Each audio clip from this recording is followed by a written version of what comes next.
कहते ना उन्हें उचित जान पड़ा तो वो मन में सब लोग क्या सोचे, अगर कुछ गलत हुआ तो पहले इसको मार देते हैं, तो जो होगा वो, ठीक है। तो मेरे गिड़गिड़ाने का उन पर कोई विशेष प्रभाव नहीं पड़ा। वो जो लेखक बोले या कुछ समझाने के लिए कोशिश किए, कोई प्रभाव किसी के ऊपर नहीं पड़ा। तो उसी समय क्या देखता हूँ कि एक खाली बस चली आ रही है और उसमें हमारे बस का परिचालक भी बैठा हुआ है।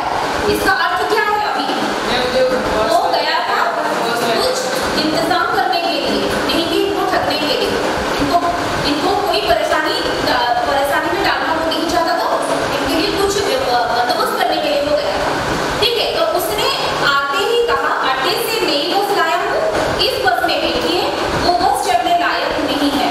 फिर मेरे पास एक लोटे में थोड़ा दूध लेकर आया और बोला, पंडित जी बच्चों को रोना मुझसे देखा नहीं गया, बच्चों का रोना मुझसे देखा नहीं गया, अड्डे पर दूध मिल गया, थोड़ा लेता आया। दूसरी बस में बैठकर यात्रियों की जान में जान आई। जान में जान आया मतलब हाँ, जो डर गए थे, जैसे